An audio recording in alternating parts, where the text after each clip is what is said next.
Hello, everyone, and thank you for joining us for our fifth session in an 8-part series entitled Crafting Conversations, Discourses on the Craft Heritage of the Islamic World, Past, Present, and Future.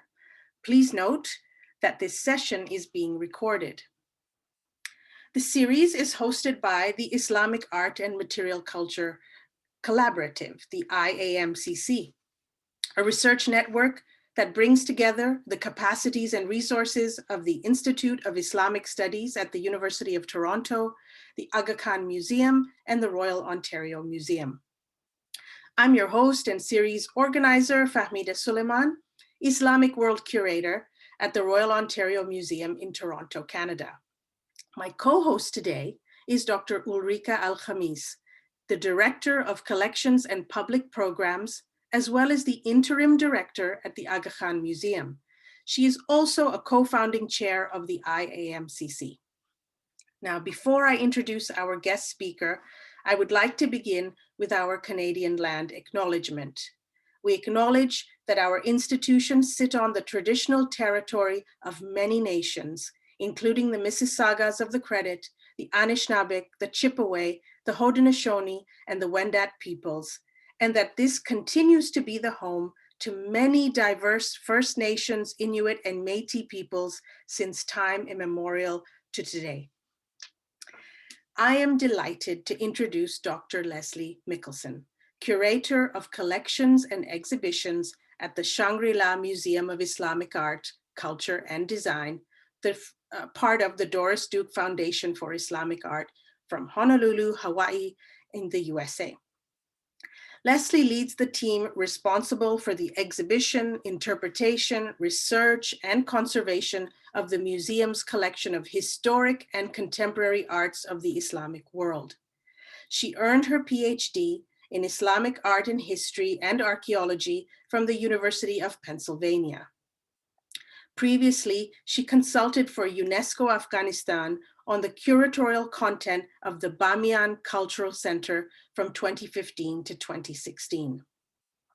During her time as head of the Curatorial and Research Section at the Museum of Islamic Art Doha from 2011 to 2015, she curated and wrote the catalog for the international exhibition Ferozkoh, Tradition and Continuity in Afghan Art, which later traveled to London's Leighton House.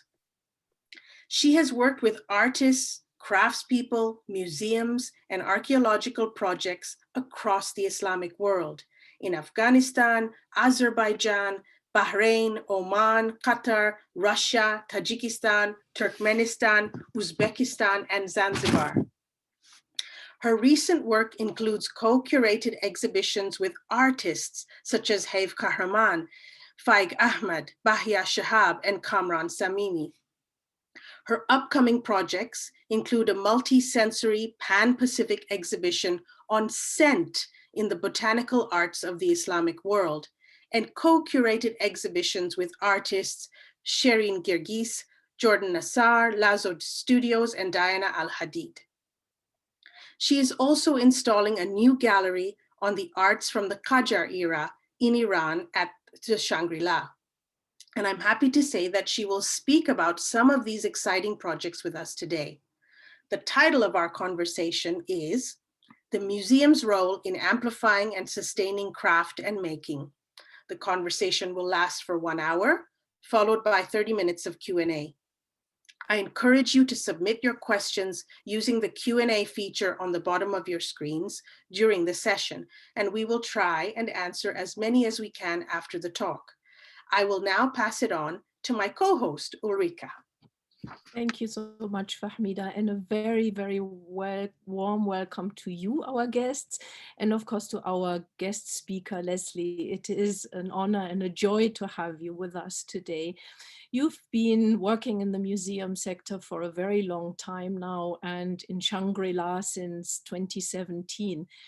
Tell us a little bit to start with about this museum you are working in at the moment and what approach you take there in terms of the research and the presentation and interpretation of Islamic art and material culture. So thank you, Ulrika. I apologize. I wasn't able to unmute myself. Good morning and thank you. Before I begin discussing Shangri-La, I want to acknowledge that I'm speaking to you from what was the independent kingdom of Hawaii, which was only ceded to the United States under great duress and in order to avoid further bloodshed of the Kanaka Maoli or indigenous Hawaiian people. And it is with mindfulness and gratitude that the Shangri-La Museum acknowledges the Aina, or sacred land, as an indigenous space. So thank you very much. I will say that the story of Shangri-La begins with the story of our patron, and that is, of course, Doris Duke. And so we need to have a quick background on her to understand a little bit better the formulation of our collection and how that very much impacts the ways in which we approach presenting the visual and material culture of the Islamic world. And because, you know, it's unique. So Doris, for those people who are unaware, was the only child of industrialist James Buchanan Duke. He passed away when she was 12, and she inherited his estate at 21, making her one of the wealthiest women in the world. So at a very young age, she inherited a vast fortune. And very soon after she came into her inheritance, she married a family friend, James Cromwell, and they took off on what ended up being an almost year-long round-the-world honeymoon. And this is not just, you know, an interesting story about a wealthy woman. It's because it's a foundational story for our museum, because it was on this trip that Doris first encountered in person the art and architecture of the Islamic world. And it's also the trip on which she began her career as a patron of contemporary craft, as well as a collector of Islamic art, right? And so they traveled to Palestine, to Jordan, to Egypt, and to pre-partition India. And she spent 2 months traveling throughout the subcontinent. And she was particularly struck by the architecture of the Mughal dynasty, right? And I'll speak about that in just one moment, but it ended up being her first commission. And you can see to the right of the screen, part of that commission, right? And so it's an interesting museum in that we have one foot in the past. Of course, we have a great affection and respect for our founder, and one foot very firmly in the present, right? Using her legacy and all the resources that she left us in order to advance these very important conversations about the visual and material culture of the Islamic world. So I just want people to keep in mind how young she was when she began. You know, she's 22 when she starts, and she would end up collecting for 60 years. And upon her death in 1992, her collection was the 5th largest collection of Islamic art in the United States, numbering around 4,500 artworks. So here we have an aerial view of Shangri-La. And of course, Doris built Shangri-La as a private residence. It was her home, and it functioned as her home for 60 years. But in 2002, it opened to the public as the Shangri-La Museum of Islamic Art, Culture, and Design. And you know, our name is very thoughtfully chosen, and we want to explore all aspects that are included in our nomenclature, right? And so it's quite surprising to most people to learn that we're the sole standalone museum dedicated to the arts of the Islamic world in the United States. And until the Aga Khan Museum opened, we were the only one in North America. So it's wonderful to have a sister institution, Ulrika. And as you can see here, we are located on 5 acres of property right adjacent to the Pacific Ocean, which has some conservation challenges, which I'm happy to discuss later as well. But really the story of Shangri-La, as I indicated earlier, is really born out of a relationship between patron and makers. And I mentioned she was fascinated by Mughal architecture. She was incredibly intrigued by the Taj Mahal, who would not be, in Agra. And while still on her honeymoon, she commissioned the Delhi-based firm of C.G. and F.B. Blomfeld to create Mughal-inspired marble work for her home, her winter home, which she was planning to have built in Florida. And the work, plans for which you can see here, was carried out by artisans at an Agra-based workshop. And they, of course, were specialists in marble carving and stone inlay. But unfortunately, we know very little about the artisans who actually carried out the work. But what we do see, of course, are the results of their labors. And here you see one of the many jali, or lattice screens, that we have in situ, as well as one of the botanically inspired panels. And of course, it's parchinkari, which other people might know as pietradura, so inset with carved precious stones. And some of the botanical elements at Shangri-La can actually be traced to their original sources. We know that the Hall of Public Audience throne niche at the Mughal fort in Agra, for example, was a location for ornament selected to be placed at Shangri-La, as well as some images from the Red Fort in Delhi. So this was all commissioned on her honeymoon, and then they leave India, and their final stop is Hawaii. And they were supposed to be here for 2 weeks. They ended up staying for 4 months. Doris was besotted by Hawaii, mostly because people were very kind to her and left her alone. And she was able to have privacy and able to, be sporty and just relax, really. And so she decided, instead of Florida, she wanted to build her winter home here. And there's this wonderful story where her husband reminds her, look, you just commissioned this very complex series of architectural ornament. And she said, we'll build a house around them. And I really love that story, that Shangri-La was literally born out of the patronage of contemporary craft of the Islamic world. I think that's unique. And it really, I feel, charges Shangri-La with a certain energy, and if I'm honest, a certain ethical and moral responsibility as well, as to continue celebrating the full range of making in the Islamic world. And although that was her first commission, it certainly was not her last. She spent a great deal of time over the next few years, not simply collecting artworks, as most of her peers were doing, but commissioning them from contemporary artisans and ateliers. And here we see some archival photographs from the workshop of René Martin in Rabat, Morocco. And she had visited Morocco in 1937, and after that commissioned several large pieces for Shangri-La. What you see here on the left is the creation of one of our carved cedar ceilings with a very elaborate polychrome ornamentation. And on the right, we see stucco specialists preparing samples for her approval. And ultimately, the one that was chosen to frame the ceiling is the one the workman is working on the right.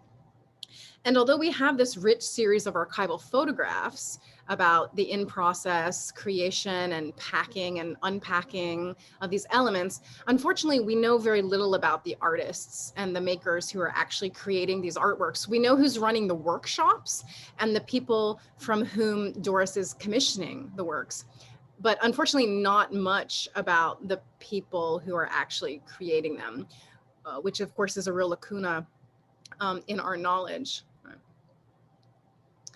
So what you see here is the ceiling in the previous photograph, in the archival photograph, in situ, in what is today our living room on the right-hand side. We are going to be transforming that space shortly into a textile gallery. It's our largest space. And unfortunately, it's quite difficult to photograph. So you'll see just along the bottom edges, some of that stucco decoration that the craftspeople were working on in the archival photograph as well. And on the left, we have a detail of the ceiling so that you can appreciate, I hope you can see the incredible joinery that has gone into the creation of this elaborate wooden piece, as well as, of course, the incredible polychrome decoration. And we're quite spoiled at Shangri-La because we've got 2 of these, right? We've got this amazing ceiling in the living room. And we also have one in our foyer, which is now the introductory gallery at the museum. There were also a few other creations from René Martin. He created contemporary versions of mashrabiyya or jali, which are spread throughout the museum, as well as a really monumental pair of wooden doors that are at the other end of the living room gallery. And if you're interested in learning more about the work that's embedded into the bones of Shangri-La, our website has a lot of information on each of these galleries. And we also have a presence on Google Arts and Culture if you'd like to do a walkthrough. And the third main commission right at the beginning of Shangri-La, so in addition to the commissions from India and the commissions from Morocco, were commissions from Iran.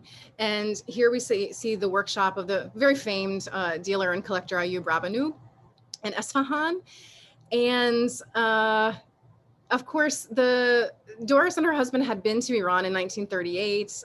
They tended to do this. They tended to go, be inspired, and then work on commissions. She's not choosing from a catalog, you know, she's going there in person. She's choosing exactly what she wants and what's inspiring her.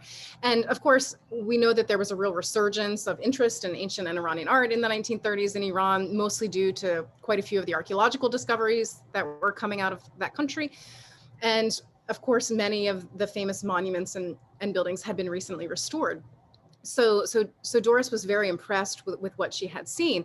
And she met Ayub Rabanu, and she commissioned a series of custom-made ceramics and tile work from his workshop. And very happily and uniquely so far, in the case of our historic patronage, the granddaughter of one of the ceramic artisans has, and she herself is a ceramic artist, she has been in touch with us and has been able to identify many of the artisans in the archival photographs that we have about this workshop, which is really, really wonderful to be able to actually put names to the makers and not just the person who's running the workshop. And she also was able to give us a lot of information about her family and their deep connections to making ceramics in Esfahan, which was wonderful. And we're going to be working on that story to share with our audiences. I also want to remind everybody that everything we're discussing, the marble, the wood, the ceramics, it was created in workshops abroad and then shipped to Hawaii, right? So in this photograph from 1939, you can see the window grill, the ceramic window grill on the right. You can see it in the photograph face down, and that's because it's being prepared for a plaster backing, which would of course help stabilize them during their long sea voyage. So I really love this part of the story as well, because it's not just about creation, it's about transport. And I think it's quite interesting how things actually got to Hawaii when Doris was, you know, going all over the world and commissioning them.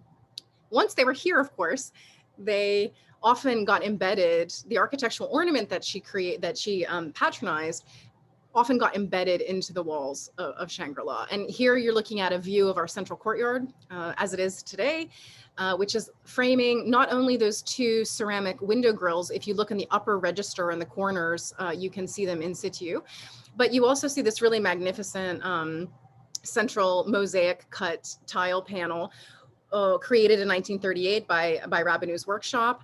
And it derives from a pair of mosaic tile panels on the portal of the Masjid-i-Shah in Isfahan, right on the main Maidan of Isfahan. There are some slight differences, but essentially it's a copy of that Safavid era mosaic.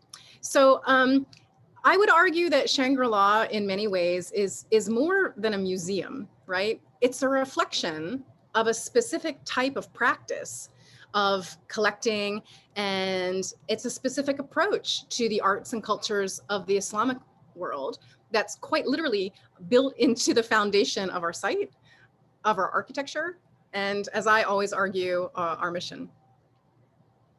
It also raises a lot of very interesting questions, because just listening to you and within the context of our crafting conversation series, we have here a dynamic of patronage and art making. And of course, that is something that's very much in tune with the traditions of Muslims, arts and culture. And yet we always in our field have to grapple with the fact that there are different notions, and in fact a dichotomy and a clear distinction in the discourse between what art historians consider as fine art and what they consider as just craft. And we find that in academic writing and approach, and we also find it in the way that art museums, at least traditionally, interpret these kind of stories you've just been telling us in the artworks that come with it. So I would love to hear your position on this issue. Are you sure, Ulrika? Oh, yes, absolutely, please. Okay. I think, as you've brilliantly set out, this is a particular challenge for those of us who interpret the arts of cultures which are not European, right? Because the system of museums and the field of art history is deeply Eurocentric, right? And there is, to my mind, an almost fetishization of certain mediums, particularly paintings and sculpture, because that's seen as the apex, although I would argue reductively seen as the apex of Greco-Roman artistic tradition, right? But for the vast majority of us, art historians and curators, centering paintings and sculptures in our work is frankly ridiculous, right? They're simply not culturally significant in the same way, and certainly if we're discussing the arts of the Islamic world, then as you and I know very well, textiles, ceramics, metalwork, if we're talking about materiality, those are going to be important subjects of inquiry, right? And that itself is automatically disquieting within the hierarchical value judgments of art history, right? And so I argue that we need to ignore it.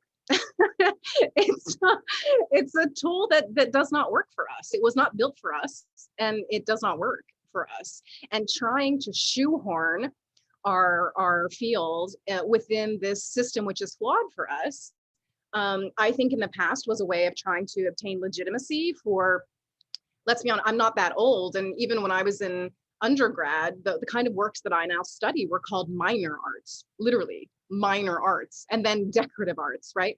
And so why do we keep, I'm sorry, but why do we keep begging to be respected, begging at the feet of a system that was never designed for us, right? And so let's just ignore it. It's a false dichotomy.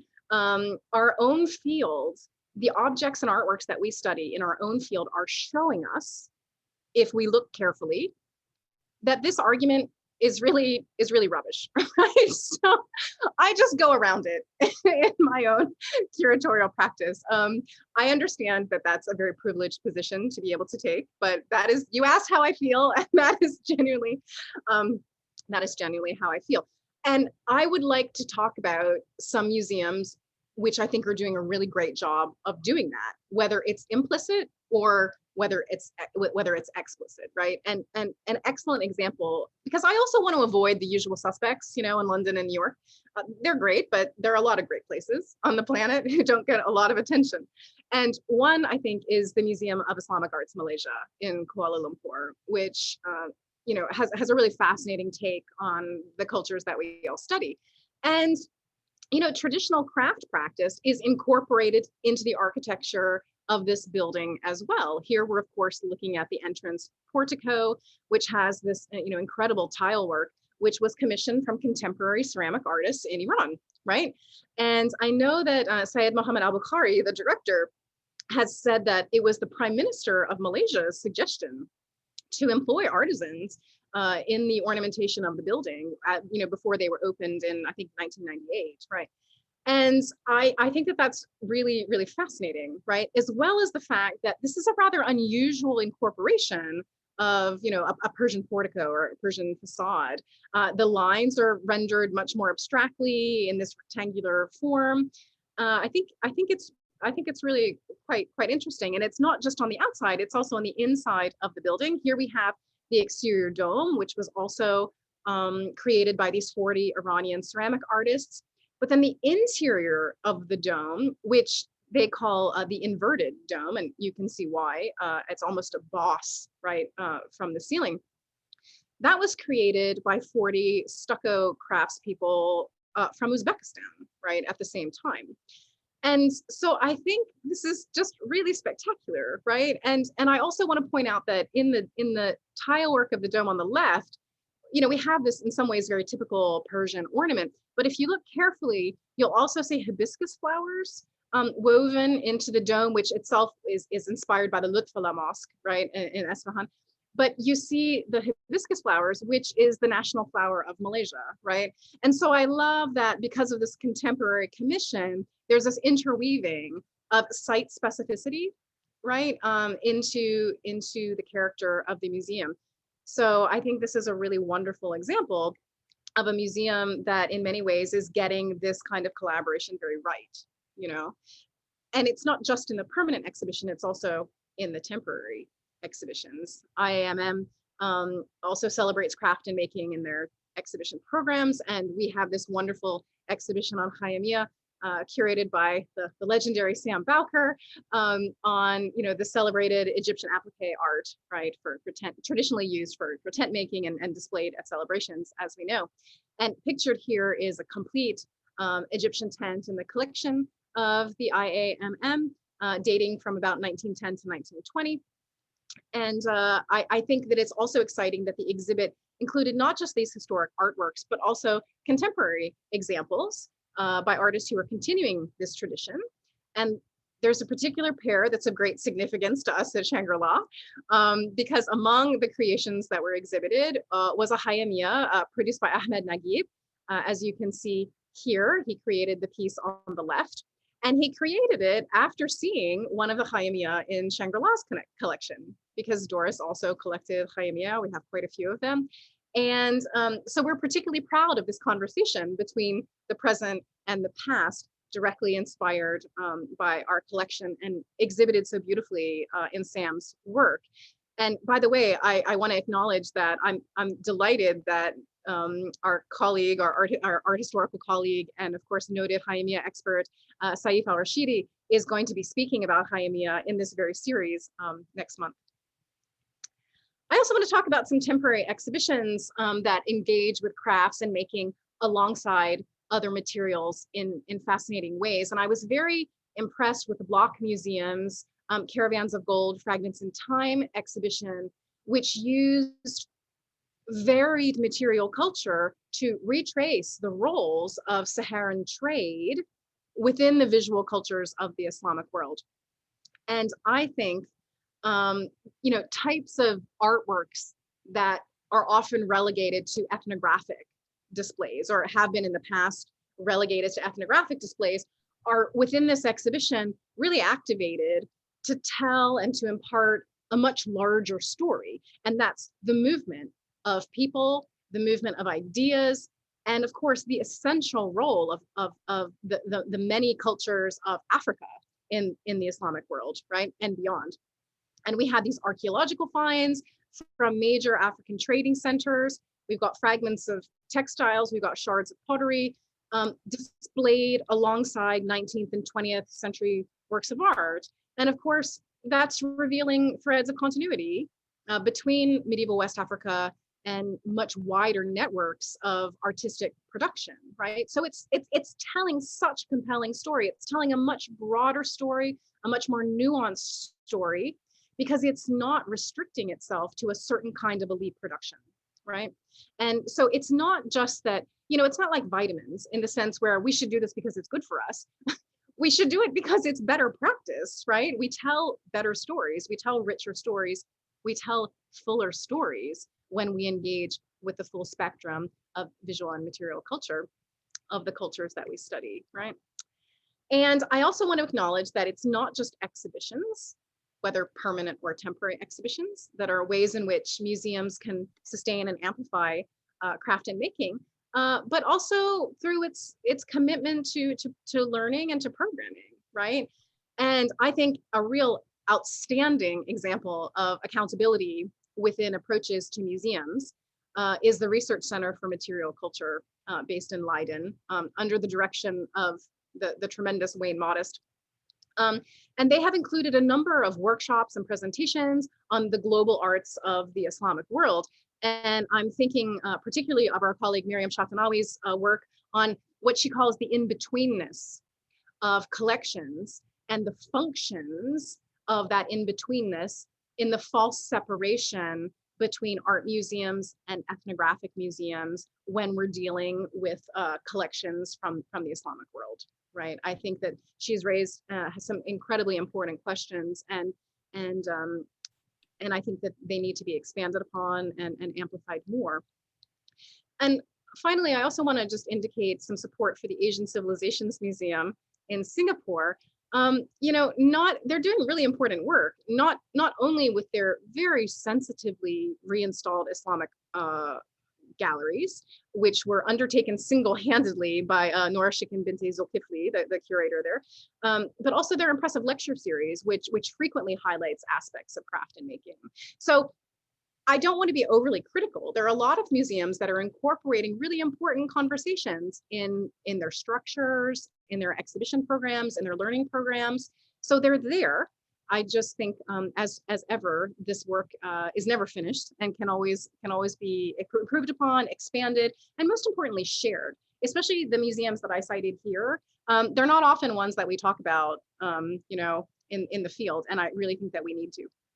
Yeah, I couldn't agree more. And one other thing that I was thinking about while you were talking is also a keen awareness that we should have between implicit or inherent meaning and projected meaning. Because when we look at other cultures, we project meaning onto something, but the object also has culturally specific inherent meaning that may be very different from what we see or project onto it.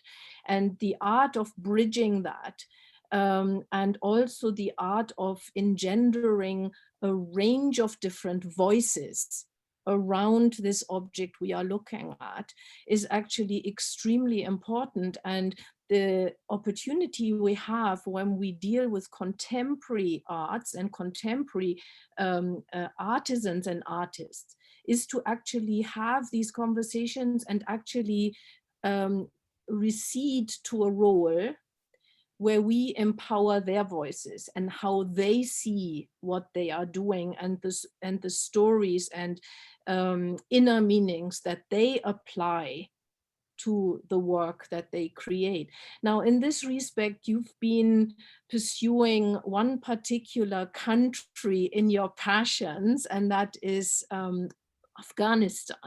And you've been deeply involved with the cultures and the crafts of the region.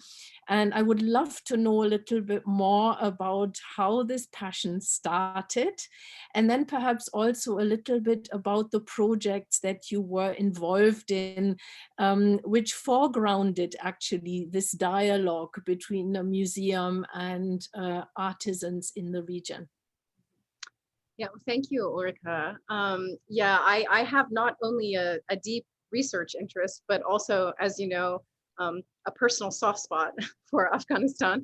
I began working there in 2006, first on some archaeology and museum projects originally.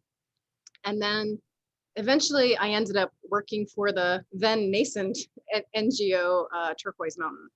An organization, for those who don't know, which is dedicated to preserving and expanding the craft and making traditions of Afghanistan.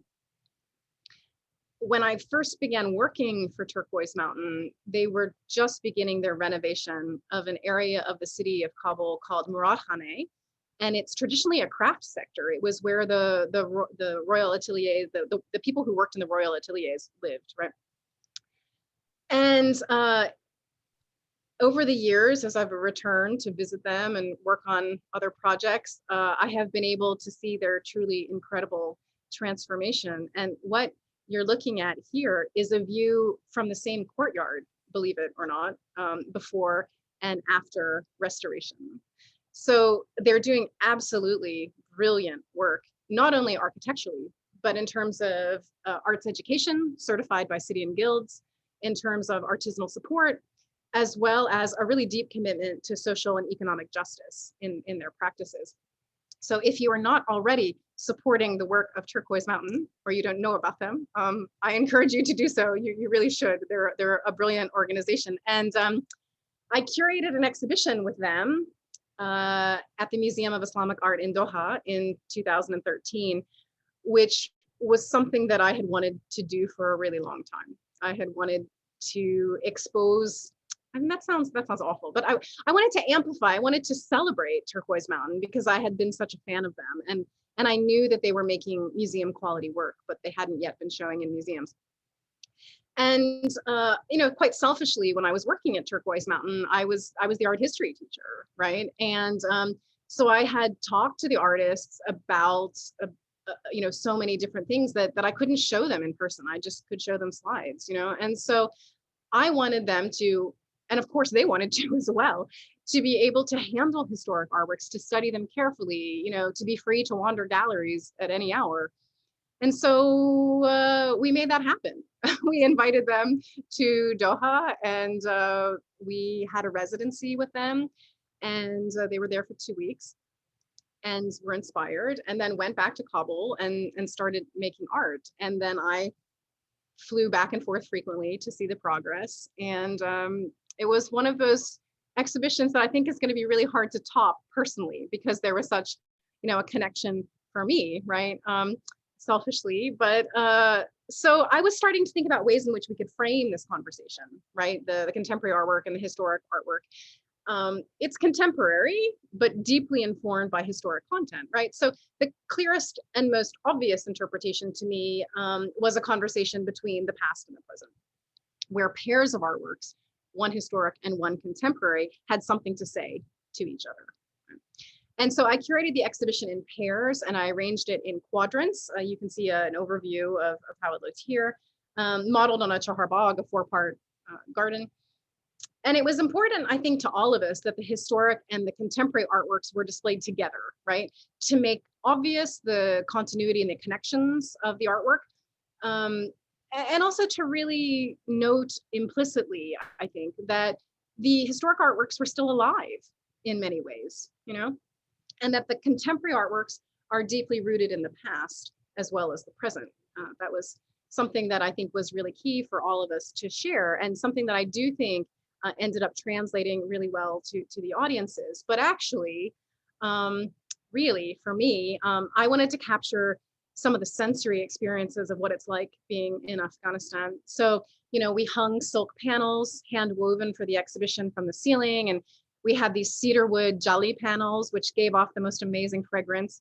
And we had a cinema area where a documentary film that we created presented the artists talking about their lives, experiences, and artworks in their own words. Because, you know, I think it's probably not shocking to many people that many of our visitors don't have a positive association with Afghanistan. It's deeply colored by media and reports on war and destruction. And so most importantly, I wanted to celebrate the human connection. I wanted to celebrate the artists and the artisans in Afghanistan, and many of whom you see here. And this was also an important graphic within the museum, because within the exhibition, because I wanted people to understand that at the end of the day, we're not talking about a country, right? We're talking about people. And I thought that was the end of the story. But 6 months after the exhibition ended, we were asked to send the exhibition to London, to the really wonderful Leighton House Museum, which I'm sure you know. It's an extraordinary setting, the home of Frederick, Lord Leighton, the pre-Raphaelite painter. And he, like Doris Duke, was inspired by his travels to incorporate the arts and crafts of the Islamic lands within the walls of his home. And this turned out to be a really incredible setting for Ferozkoh, even though we had to reduce the number of objects that, you know, in order to fit into the space. But also the audiences just really responded in London with lots of enthusiasm. And Leighton House had really record-breaking attendance during the exhibition. And we were just really grateful. I was so grateful that, you put work into an exhibition and you never really know how it's going to turn out. But I was very pleased to see that it seemed to resonate with people. And so although it's quite reductive in many ways, right, there's, I think, an important kernel of truth here, which is that sometimes you need to reach audiences where they're at, right? And you need to approach them with the knowledge that they already have of the lands, that we're discussing in our museums and programs, even if it's initially perplexing or maybe even grim to them, right? It can be a bridge to a deeper and more nuanced understanding, and eventually, hopefully, joy. So, curators aren't really allowed to talk about joy, but I think it's absolutely key. Much of the artwork that we're working with is inherently joyful and celebratory. And I think that when our interpretations acknowledge that, or dare I say it, even celebrate that, it not only resonates with our audiences because it's truthful, but it also resonates with ourselves as curators, right? So if you're interested in learning more, the catalog for the Ferozkoh exhibition is available for free digitally. You can download it at a few places. So I know that Fahmida is going to share the link for that in the chat later if anybody is interested in learning more about that exhibition, and most importantly about the artists, right? And briefly, I just wanted also to speak about another project that I hope will eventually bring people joy, and that is the Bamiyan Cultural Center. So this is being created, it's currently under construction under the aegis of UNESCO with funding from the Republic of South Korea. And you see a digital rendering of the proposed building here in this really incredible valley in Bamiyan, right across from these really very storied Buddha niches, right? And because the history of Afghanistan is not one thing, because it's layered and complex, the building is not laid out on a grid, or it's not designed to be a single spatial sequence, right? It's layered horizontally. You can see that it's vaulted and actually built into the living bedrock of the site. And so it's designed that it can be also expanded, that it's a flexible site, so that as the needs of the cultural center grow and change, that it can continue to be a source of use and inspiration for the community for whom it was built, right? And for whom it's being built. And here we see the exhibition gallery as a proposed rendering, and both an interior view and also an exterior view. So you can see that there are multiple spaces here for performance, for exhibition, simply for civic space, which is something that's really lacking in Afghanistan as well.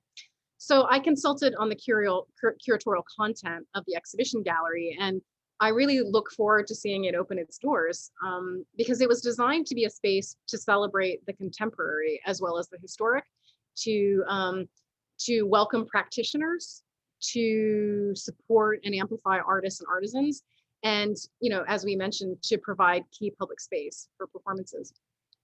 And just one more thing, because I want to let you know that I'm always looking for ways to collaborate with Turquoise Mountain. And so in 2019, we at Shangri-La commissioned a custom rug from Turquoise Mountain. It's going to be in our new Qajar gallery, which we hope to open later this spring or summer. It's based on 2 Qajar carpets from our own collection. And it's 16 square meters. It was hand knotted in 100% Afghan wool by 4 Turkmen women in Aqsha in northern Afghanistan. And I'm not really supposed to show it to you. This is a sneak peek, so you can see just with the cell phone, but I wanted to let you know that this really incredible work of art is going to be featured in Shangri-La very soon. And so once it's in situ, we're going to have a full program of educational activities and social media surrounding it. So not just the production of the carpet, but also our partnership with Shangri-La. So feel free to follow Shangri-La and Turquoise Mountain on social media to learn more about this artwork, because the collaborations continue. It's just spectacular. And among the things that you said is something enormously powerful that I could not support more, and that is people. Everything we do in our work should be for people and about people. And the objects we work with are the catalysts to talk about and with and for people. So I could not agree more. And the other thing that I really also so support is what you said about joy. And you know, it is the joy, our joy, to be in a position to enable and empower stories around the people and the objects and the artisans and artists we work with, but also joy in those we work with. And not only joy, but in fact also dignity. Because dignity is something that people who work in the arts, whether they are what we call traditional arts or what we call contemporary arts, is certainly one of the key aspects that actually drives them. And one thing that has always occupied me philosophically is, what is traditional, what is contemporary, and who decides?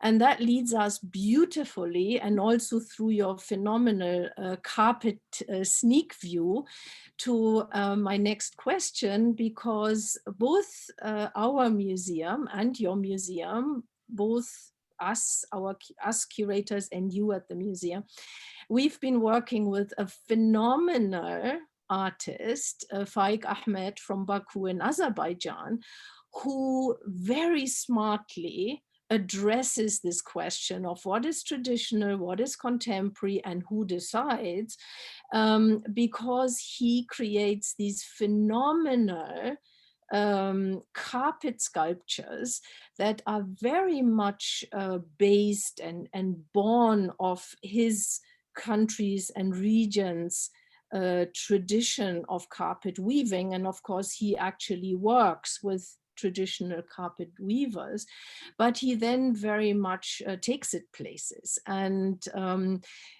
we've been working, my wonderful curatorial colleague Bita Purvash has been working with him for a one-piece exhibition at our museum, but you also have been working with him recently. So share a little bit about that work and how you felt the dynamics between tradition and contemporary played out working with Faik. Well, thank you, Ulrika. And first of all, congratulations on your exhibition at the Aga Khan Museum. It absolutely just looks spectacular. And I hope that you know, as many people as possible can see it safely in person. And if not, I mean, you know, Faik's work is so compelling and so graphic. It translates so well to the digital realm as well, if people can't physically make it to the museum. But it looks amazing. Purvash's work, yes. Yeah, so congratulations to Bita. She's yes. Amazing. Yeah, Faik is an incredible human being as well as an artist, as you know, and I'm now very proud to call him a good friend. And when I came to Shangri-La, you know, you probably know that we have a very vibrant artist in residency program at Shangri-La. We work with, you know, probably 6 to 7 visual and performing artists each year. And I inherited some artists, you know, who were planned before I arrived, with whom I was delighted to work. And then I started inviting artists, of course, in partnership with my executive director, Dr. Conrad Ng.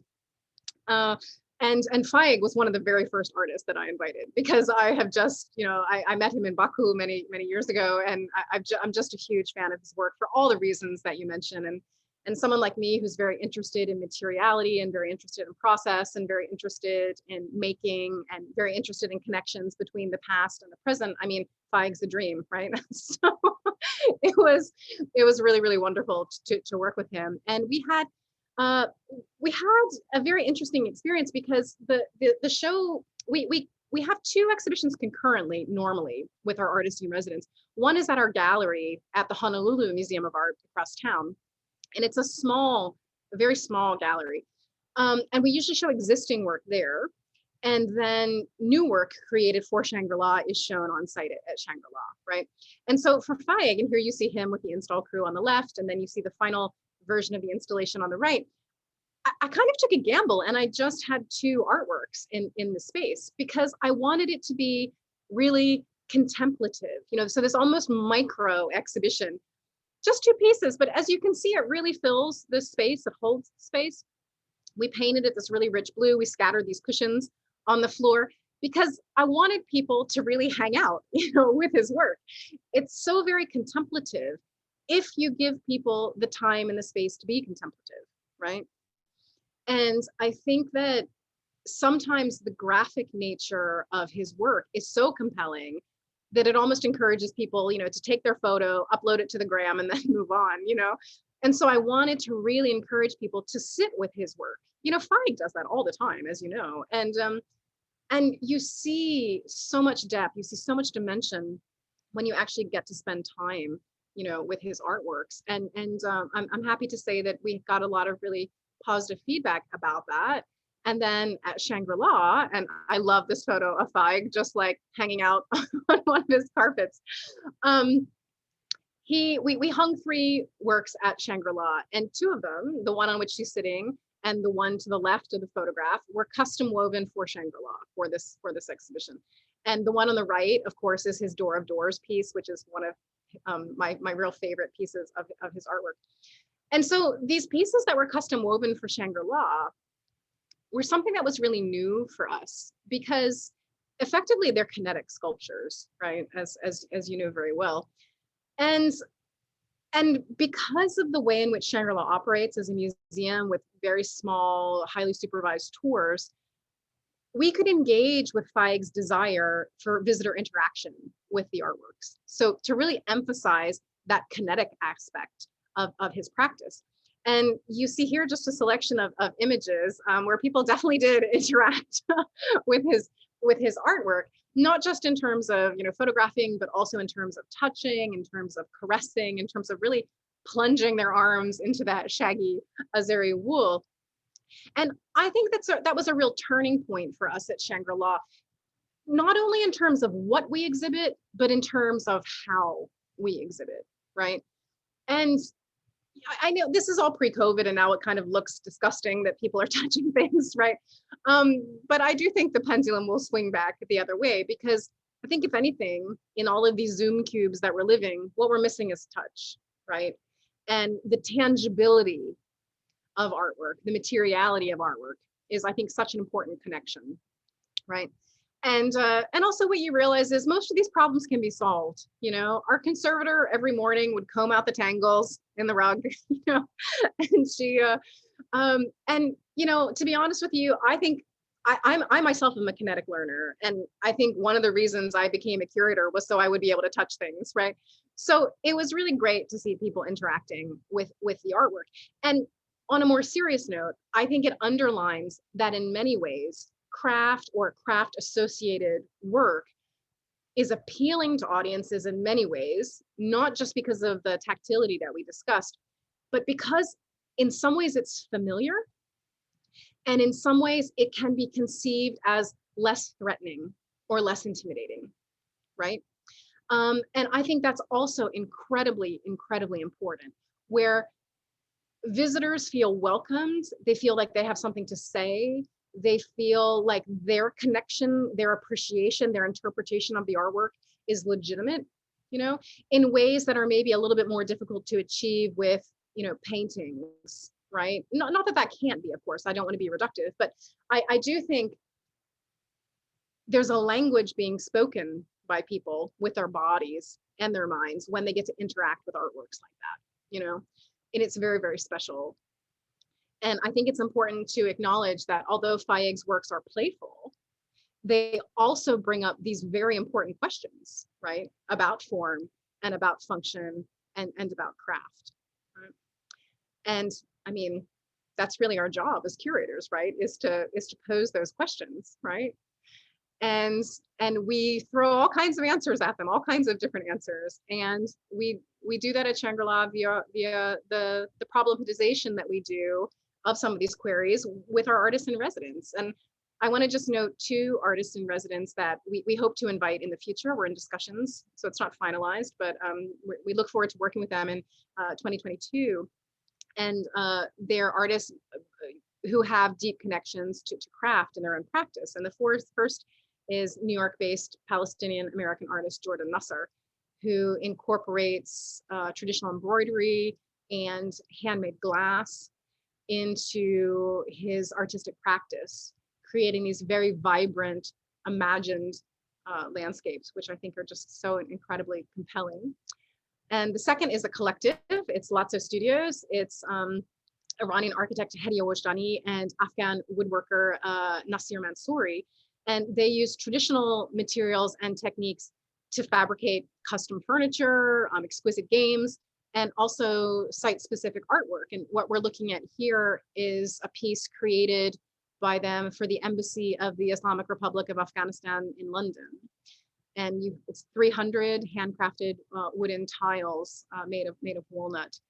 And in their statement, the artists say, quote, they created an energetic work that, while evoking traditional Afghan elements, as a whole is contemporary. The organic and abstract composition and colorful patchwork are meant to reflect the dynamism of Afghan society today.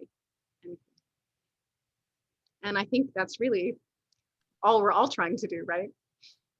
Absolutely, absolutely. Leslie, I salute you for your thinking and for the way that you look at your work and the way you champion the bridging of the past and the present, the bridging of cultures, and really the way in which you empower dialogue and enable thinking in a very innovative way. Thank you, that was really phenomenal. And before I pass it back to Fahmida, I just wanted to say, for those of you who are in Toronto and are yearning for the end of lockdown, just as I am, I just wanted to let you know that our exhibition of Faik Ahmed's phenomenal piece, Dissolving Order, will actually continue on display, because obviously we are extending our loan of this wonderful piece beyond the lockdown. And so please come and visit us once we can move a bit more freely. But thanks again, Leslie, amazing presentation. And now I pass it back on to Fahmida, please. Thank you. Thank you, Ulrika. Well, thank you, Ulrika. And Leslie, that was a beautiful presentation and so well laid out. And I think it was beautifully timed as well. We have half an hour for Q&A. And so I think as people think about the questions they want to ask you, maybe I could start. I hinted at, you talked about the materiality of art and craft. You talked about the tangibility of works. And, museums are really good at dealing with the human sense of sight. They're beautiful things to see. You've taken it even one step further in, say, the Faik Ahmed exhibition, where you said, let's engage the feeling of touching something. And I know exhibitions often include hearing as well, if there's something that one could listen to, an audio guide or if you're looking at musical instruments, there may be a way of also incorporating music. But there was one project in the intro that I touched upon, and I don't know if I don't want you to give too much away, but I know you are trying to engage the sense of smell as well. And it was a multi-sensory pan-Pacific exhibition on scent in the botanical arts of the Islamic world. Are you able to open up a little bit about that to us? Sure, Fahmida. So this is a project I've actually been working on for a very long time with my co-collaborator, Claire Dobbin, who's based in the UK, and she is an expert on multisensory learning in a museum context, right? And so together we have been working on this for a long time. We have an article or two, one in press, one in the pipeline. And for me, it's been very important to explore all the sensory, activation points that we can in a museum setting, as you indicated. And to me, scent has always been something that I wanted to explore. And so, especially because Shangri-La is an open, partially open air environment, we do have some opportunities which are much less restrictive than they are in completely climate controlled, completely sealed institutions. So we are developing an exhibition, a small exhibition, which is going to have multiple elements. So we're going to pull out artworks from the collection that are some ways connected to scent, provide examples of the scents that would have originally been associated with these artworks. But we're also working with a contemporary artist who is Lebanese Australian. Her name is Justine Youssouf. And she's a performance artist who incorporates scent making into her practice, right? So we're going to be working with her. It's still at the very beginning stages. And something else that's very interesting is when I came to Shangri-La and I'm cataloging different things, in my office, I found these huge, really beautiful Baccarat crystal bottles. I mean, huge, like 1/2 meter tall, filled with this perfume, right? And it's Doris Duke's custom scent, right, that Chanel mixed for her, right? And so we have these just incredible things around us, right, at Shangri-La. We have these gardens, we have this open air structure, we have this perfume, we have these artworks that are deeply associated with scent. We have the ability and the enthusiasm to invite contemporary practitioners on site. So all of these different elements are in the course of being put together in an exhibition, hopefully for next year. Do you think there would be a way to, this is tough, but introduce a taste, for example, in an exhibition? Yeah, absolutely. In fact, part of the appeal of the botanical exhibition for me is because taste really should be incorporated, because so many of these materials can be tasted as well as smelled and seen and touched and listened to, as you suggest. So we really are hoping in the plan, again, this is in the planning stages, right? But we are hoping to indicate all aspects of sensory engagement within the exhibition, because why not, right? Fantastic. Okay, there are some questions here. So Mariam Rosser Owen, she says, thank you so much. Does Shangri-La acquire the work made by the artists in residence? That's a really great question. And first of all, I want to acknowledge to everybody that, in my kind of implicit critique of some art museums, the V&A, of course, where Mariam is one of the amazing curators of Islamic art, is a distinct exception. And I think something I've always really valued is the Jamil Prize as well has always had a very broad approach to materiality in the selection of its finalists. So yeah, I wanted to, acknowledge Mariam's very important work and Mariam's own very important work on craft and making in the Islamic world. The short answer is usually. So we don't collect historic artworks. That part of the collection is finished. Very similar to the Gulbenkian in the sense that the founders collection is kind of complete, and then we are definitely interested in contemporary work. So when we work with contemporary artists, we often do have some kind of collecting that happens from the residency woven into the agreement from the beginning. So we did not, however, collect Fayeg's work. We did support the creation of those pieces specifically for Shangri-La, but we decided that it was not actually ethical for us to keep them because of our open air oceanside environment. Large woolen artworks on constant display are really difficult for us, really challenging for us to conserve. So we were really happy to support the weaving of them, and we were delighted to exhibit them, especially because they were woven for us. We did not collect those artworks, but we do often work with our contemporary artists to increase our contemporary holdings. Great. Okay. Christine Brown asks, Leslie, were you involved with the Turquoise Mountain exhibition at the S. Dillon Ripley Center, part of the Smithsonian Institution in Washington, D.C.? No, I was not. That exhibition happened after Ferozkoh, and that was worked on with the entire team at Turquoise Mountain, Shoshana Stewart and Thomas White and a bunch of other people. But you will see the work of many of the artists who were featured in the Ferozkoh exhibition in that show as well.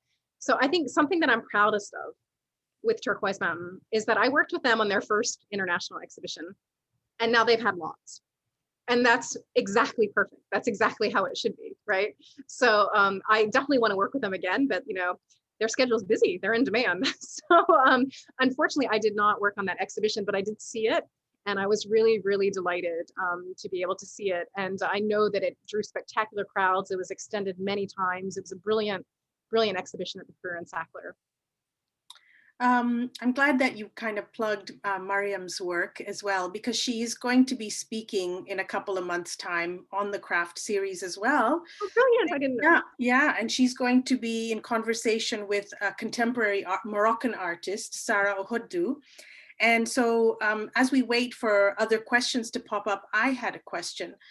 Because you've worked with so many contemporary artists now, I'm kind of interested to know, what is the relationship between the contemporary artist and the craftspeople who help them realize their vision? Because for the longest time, when I thought of a contemporary artist, I thought they were physically weaving the carpet. I thought they were physically, and some do, some absolutely do.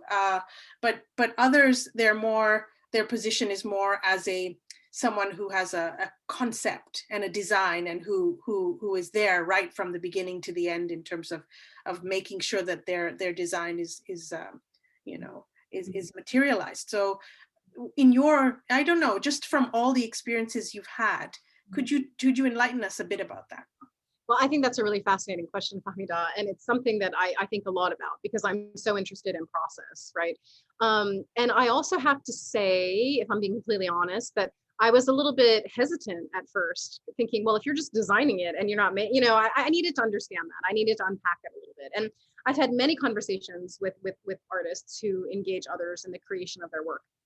And Fayeg is a really great example, right? Fayeg does not weave his carpets, right? They're woven for him, but they're woven for him by artists with whom he has a deep relationship, an ongoing relationship. He now has his own workshop in Baku as well. Before his practice really expanded, people would weave very traditional Azeri carpets and then work on a commission for Fayeg and then go back to weaving very traditional Azeri carpets. And I think that's really great. I've always wanted to interview those weavers who participated in that practice. Now, of course, most people are working for him full time. But Fayeg's very open about that part of the practice. He's very quick to acknowledge the weavers with whom he works, and that they're people and not simply tools that he's using. And often we'll have conversations with them in which he definitely is the director and he definitely has a vision for his artwork, but he's certainly not averse to listening to what other people have to say or suggestions or the interpretations that other people might have. Jordan Nasser is also someone who works very much in partnership. Now, Jordan does do hand embroidery on his own artworks, but he also works with a collective of embroiderers in Palestine who supply often like things like the framing of a piece will be done by them, and then he will flesh out the interior landscape. And I talked to him about that, and that's really a question of scale of production, in the sense that he's one person, and even when you're talking to Jordan, he's often embroidering, right? He's never still. And so I think that they're like pragmatic considerations, right, in terms of craft. I also think that, and here I'm going to be contentious again, Fahmida, but we don't really query things when it comes to people like Jeff Koons, right, or even people like Richard Serra, right, who are commissioning a factory to create their pieces, right? That's seen as normal, right? But somehow, if it's associated with craft, or somehow if it's associated with the non-Western, it's like, oh, but is it really their work? And it's not a problem to talk about this. I think it's always great to question, but I think that it's really, how can I say this? I think there's not one answer. I think it's unique to each artist's practice. Yeah, I think you're right. I mean, obviously, Ai Weiwei doesn't make all of that wonderful, those beautiful Jingdezhen jars and things that he, one of the things he's famous for. I get it. We had a wonderful Palestinian fashion designer on early on in the series, Omar Joseph Nasser Khoury, who again, he is he knows how to embroider. He is an embroiderer, but he employs the embroiderers of Inash in Beirut to help execute his works. But one of the nice things about what he does is he makes sure to mention them by name when he presents his work. So that Nazmiya Saleh was one of the people who helped him create this piece. So I think, yeah, you're right. There are many ways of approaching this. I feel like, I don't know why our audiences are always so kind of have, involved in these Q&As, and today everybody's a bit shy and silent. I think it was such a beautiful presentation in a way as well. I just wonder, people are just enjoying our banter. It might also be that I come across as very strident, right? And people are afraid to ask questions. No. I don't. Let me assure everyone that I'm delighted to engage in questions. And I also want to be very clear that, everything that I've been saying is very much informed by my own practice. I have often felt that art history is not for me. I'm not from the kind of family where people become art historians. And I often felt a little bit out of place in my studies, and also then the subject that I chose was one that is considered really peripheral, in the sense that I work on Central Asia, right? That's an area of the world that, is not really, centered in our practice. I am an archaeologist, and I'm also very interested in cultural heritage. And so I've always been very unapologetic about all of that, right? And so I don't want to at all imply that there's no space for me in art history. There certainly is. And I've been really, really fortunate to work with a wide variety of wonderful people and a wide variety of wonderful institutions who really celebrate the way that I approach the study of material and visual culture. And that's been wonderful. I felt very, very supported, But I think that there is a kind of default, right? That if you're not working on, Ottoman manuscripts, you're not an Islamic art historian, right? And I say that not in any kind of defensive way. I just think that we have imbued some of the biases of Western art history into our discipline, right? And I think we need to be conscious of that, right? And my advisor is Renata Hollad, and I think all of us in the field know her very well, and she's been a real inspiration to me for 20 years now, And she said something recently. We had a celebration for her to celebrate her MESA Mentorship Award. We had a Zoom meeting, and she said something which I think is very important. And she said, really, it's not Islamic art anymore. It's Islamic arts, and the field is incredibly diverse. And there is a point at which the weight of the success of the field, I think, is really going to be splintered, right? And it makes a lot of sense. I mean, in which other field must you talk about and be an expert on the 7th to the 21st century, across the globe in all media? It's not sustainable, actually. And so while I think that's a little bit sad, I also think that that's, first of all, just pragmatic and realistic. And secondly, a reflection of the successful work that we have been doing, I think also we have to acknowledge that a lot of times it's really the institutions that we work for that dictate whether our ideas get shown in an exhibition or are presented in a publication. Absolutely. As well. So, a curator can come up with a brilliant idea and they can present it to their exhibitions committee. But if that exhibitions committee doesn't get it or doesn't feel like, no, this isn't mainstream enough for me, how are we going to make money off of this show? I think that's where a lot of projects also get stifled.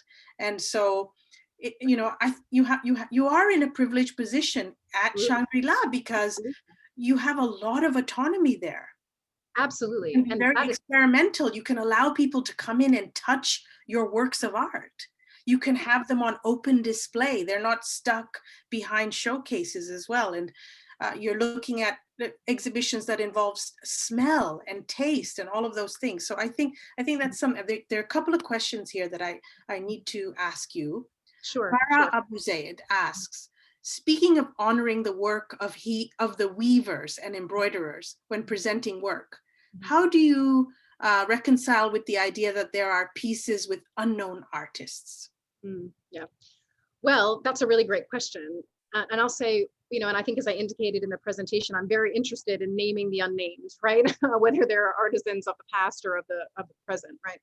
So you do as much research as you can, if it's historic, you reach out to other people who might have more information. With the contemporary, I think, there's really very little excuse for not being able to list the names of the artisans. But however, there are cultural factors at play, which we also need to respect. And a really good example is the carpet that was woven for us at Shangri-La by Turquoise Mountain. We know exactly who wove it. There are 4 women weavers, but for cultural reasons, they prefer not to have their names publicized, right? And of course, we respect that. So we have exactly the knowledge of who the artists were, and we're happy to celebrate them, but we will do so anonymously because that's their wish, right? So I think, that there are lots of factors at play here, right? Do you know who they are? Because, are you able to acknowledge them, right? But when one knows who they are and is able to acknowledge them, of course, that should happen. Okay, and then we've got a question from someone, Ava, in the audience. How were you initially received in Afghanistan as a woman from the West? Oh, okay. That's the, I've spent the majority of my life well, outside the United States, right? I look like this and I sound like this, but most of my life has been spent outside the States. I've never had any issues outside the States. In fact, the only really thing that is interesting is that it's only in the Muslim world in which I'm never questioned about why I do what I do. It's just assumed, it's respected, it's a point of interest. But I never have to justify why somebody who's Norwegian American, works on the Islamic world. It's like, oh, great, and glad you're interested, right? Cool. And it's a non-issue, So that was interesting to me when I moved back to the States for this job, right? Was all of a sudden confronting the idea that, well, wait, why do you do this, right? I've never had any issues at all in Afghanistan, and like many cultures that have traditional divisions for the performance of gender, foreign women are often treated like a third gender, right? So you basically get to go everywhere, right? I remember there was a wedding I attended once, and my friends and I were the only people that could go to the men's side and the women's side during the wedding, So in many ways, and I don't want to be glib. I mean, I don't, I want to take this question very seriously, but I will say that I have never had any issues. And that the fact that one is a guest in Afghanistan trumps gender, right? That's really good. That's very important. I think even someone like me who looks like I'm from the region and am in some way, but for example, I'm working in Oman at the moment. I'm studying the last surviving female silversmiths of Oman, and I'm not Omani. My Arabic is passable, but it's not brilliant. But we're working as a team of 4 women from different places, including someone from Oman, someone from the States, someone who's French Italian, and me, who's like a mixture of everything. And but we are welcome with open arms, because we go there with respect and with the attitude that we're here to honor and celebrate what it is you are doing, but we want to find a way of publicizing, just giving you a platform in Toronto or in Hawaii or whatever, in different parts of the world, because we would like to celebrate exactly how amazing you are. And I think that people get that. People feel good about that. For sure. I think that's such a perfect answer, Fahmida. And also I love your project. I mean, I've been following it for a while, and I'm so very excited to learn more about it. But I think that's so important, and even in Hawaii, I mean, I'm working in a colonial space, and I remember speaking to a friend of mine soon after I arrived, who's Kanaka, who's indigenous. And I said, how do you feel? Not you as a representative of all Native Hawaiians, but you as an individual. How do you feel about, haole, white people coming to Hawaii to work? And she said something that was so very generous. And I thought it's a spirit that I've been received in so many countries and places around the world, is if people are coming to contribute, welcome. If you're coming to contribute, fine. If you're coming to take, that's something else, but you're coming to contribute. People recognize that, they respect that, and as long as it's done in a spirit of respect and openness, then I think most people are actually very generous.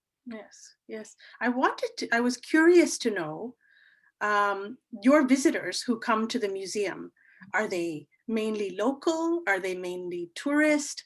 What are the, I don't want specific numbers, but what is the audience flow like in all the way in Hawaii, and you're celebrating Islamic art and material culture?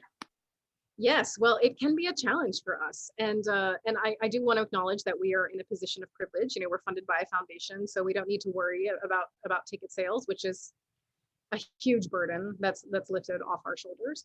But of course, we want to be open, so we want people to see us because of our mission, right?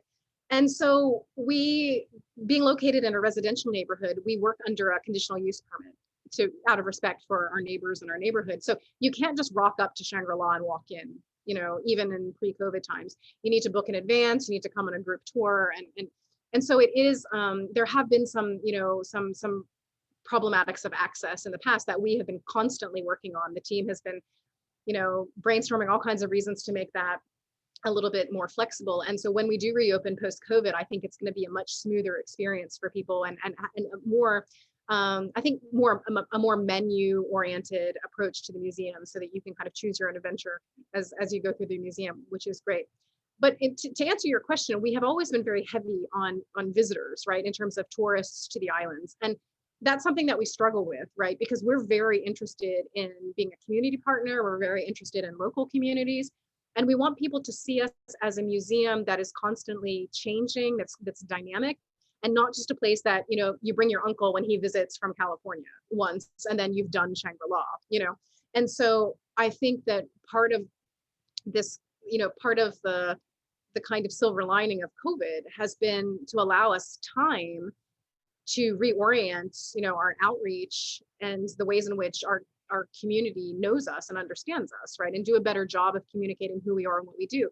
And yeah, we're very committed to working much more with local communities. And my colleague Navid Najafi, who's our learning programs coordinator, has an incredible network of learning programs with the school system in Hawaii. So I think certainly when we reopen, the schools community are going to be very, very well served. And then hopefully that will also translate into more Hawaii residents, we call them kama'aina, to more kama'aina coming to Shangri-La, because they're certainly very welcome.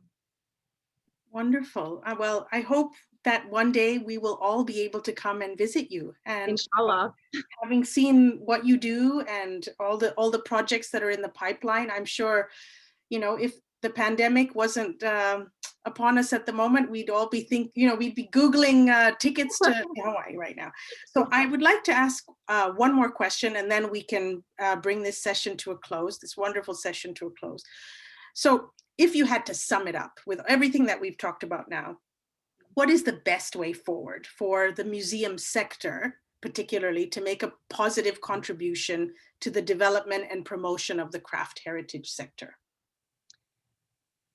My answer to that is very simple, and it's also very complicated, and it's do everything, right? It's do everything.